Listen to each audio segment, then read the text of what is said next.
Hello everybody, welcome back to the channel. Today we're going to be reading one of the famous fairy tales from the Brothers Grimm. The selection for today is entitled The Golden Bird. Subscribe to the channel and let's get into the video.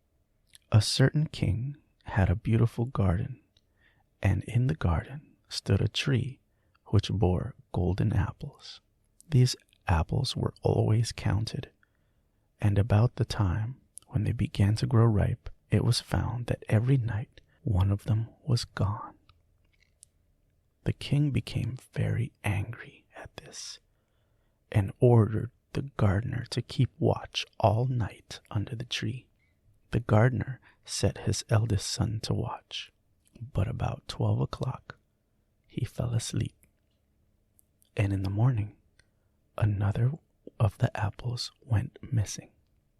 Then the second son was ordered to watch, and at midnight he too fell asleep. And in the morning another apple was gone. Then the third son offered to keep watch, but the gardener at first would not let him, for fear some harm would come to him. However, at last he consented, and the young boy laid himself under the tree to watch.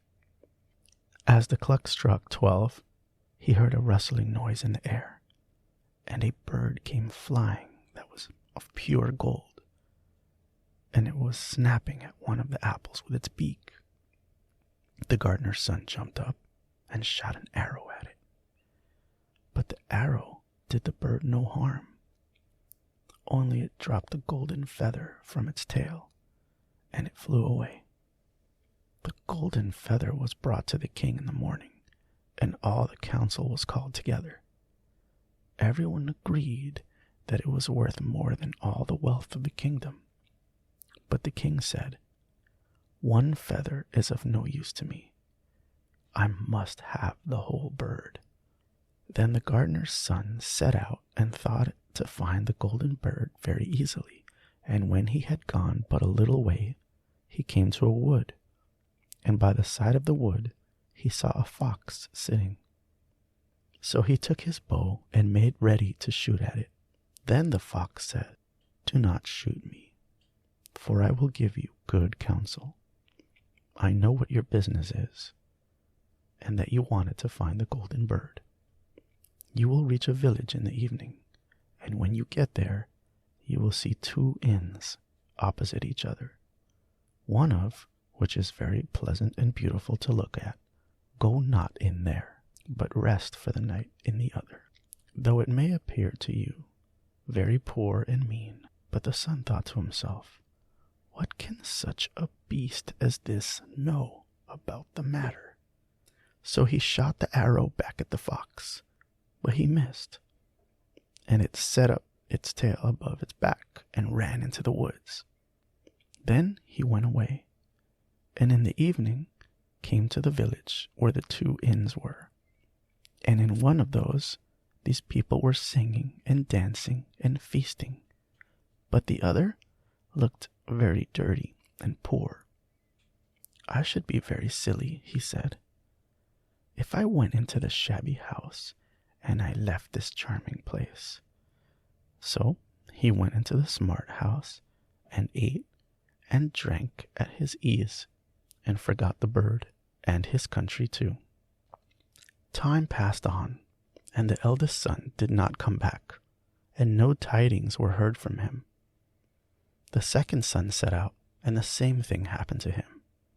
He met the fox, who gave him good advice, but when he came to the two inns, his eldest brother was standing at the window where the merrymaking was, and he called to him to come in. And he could not withstand the temptation, but went in and forgot the golden bird and his country in the same manner. Time passed on again, and the youngest son too wished to set out to the wide world to seek for the golden bird. But his father would not listen for a long while, for he was very fond of his son and was afraid that some ill might happen to him also and prevent him coming back. However, at last it was agreed he should go, for he would not rest at home. And as he came to the wood, he met the fox and heard the same good counsel. But he was thankful to the fox, and did not attempt his life, as his brothers had done. So the fox said, "Sit upon my tail, and you will travel faster." So he sat down, and the fox began to run. And away they went, over stock and stone, so quick that their hair whistled in the wind. When they came to the village, the son followed the fox's counsel, and without looking about him, went to the shabby inn and rested there all night at his ease. In the morning came the fox again, and met him as he was beginning his journey, and said, "Go straight forward till you come to a castle, before which lie a whole troop of soldiers fast asleep and snoring. Take no notice of them, but go into the castle and pass on till you come to a room where the golden bird sits in a wooden cage. Close by it stands a beautiful golden cage, but do not try to take the bird out of the shabby cage and put it into the handsome one, otherwise you will repent it." Then the fox stretched out his tail again, and the young man sat himself down, and away they went, over stock and stone, till their hair whistled in the wind. Before the castle gate, all was as the fox had said. So the son went in and found the chamber where the golden bird hung in a wooden cage, and below stood the golden cage. And the 3 golden apples that had been lost were laying close by it. Then thought to himself, it would be a very droll thing to bring away such a fine bird in this shabby cage. So he opened the door and took hold of it, and put it into the golden cage. But the bird set up such a loud scream that all the soldiers awoke, and they took him prisoner and carried him before the king. The next morning the court sat to judge him, and when all was heard, it sentenced him to die, unless he should bring the king the golden horse, which could run as swiftly as the wind. And if he did this, he was to have the golden bird given to him for his own. So he set out once more on his journey, sighing and in great despair, when on a sudden his friend the fox met him and said, "You see now what has happened on your account of not listening to my counsel. I will still, however, tell you how to find the golden horse, if you will do as I bid. You must go straight on till you come into the castle where the horse stands in its stall. By his side will lie a groom fast asleep and snoring. Take away the horse quietly, but be sure to put the old leathern saddle upon him, and not the golden one that is close by it." Then the son sat down on the fox's tail, and away they went over stock and stone, till their hair whistled in the wind. All went right, and the groom lay snoring with his head upon the golden saddle. But when the son looked at the horse, he thought it a great pity to put the leather saddle upon it. "I will give him the good one," said he. "I am sure he deserves it." As he took up the golden saddle, the groom awoke and cried out so loud that all the guards ran in and took him prisoner, and in the morning he was again brought before the court to be judged, and was sentenced to die. But it was agreed that if he could bring thither the beautiful princess, he should live, and have the bird and the horse given to him for his own. Then he went his way, very sorrowful, but the old fox came and said, "Why did you not listen to me? If you had, you would have carried away both the bird and the horse. Yet once more I give you counsel. Go straight on, and in the evening you will arrive at a castle. At 12 o'clock, the princess goes into the bathing house. Go up to her and give her a kiss, and she will lead you away. But take care, do not suffer her to go and take leave of her father and mother." Then the fox stretched out his tail, and so away they went over stock and stone until their hair whistled in the wind. As they came to the castle, all was as the fox had said, and at 12 o'clock the young man met the princess going into the bath and gave her the kiss, and she agreed to run away with him, but begged with many tears that he would let her take leave of her father. At first he refused, but she wept still more and more, and fell at his feet, till at last he considered. But the moment she came to her father's house, the guards awoke, and he was taken prisoner again. Then he was brought before the king, and the king said, "You shall never have my daughters, unless in 8 days you dig away the hill that stops the view from my window."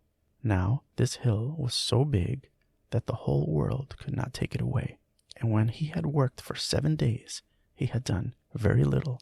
The fox came and said, "Lie down and go to sleep. I will work for you."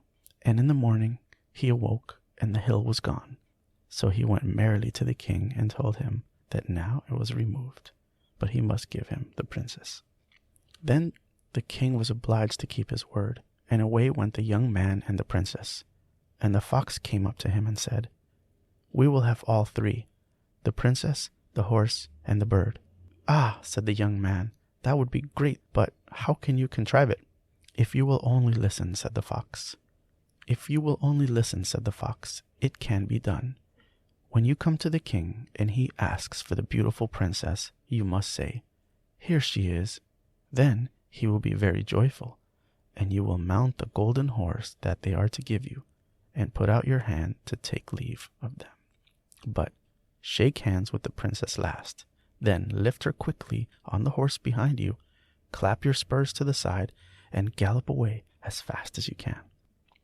All went right.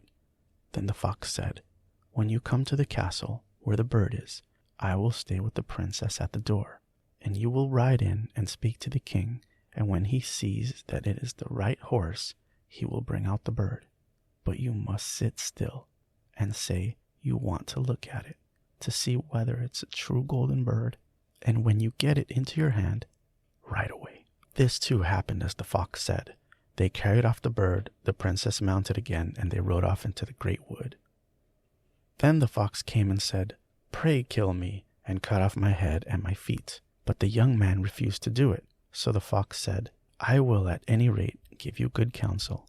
Beware of 2 things. Ransom no one from the gallows, and sit down by the side of no river."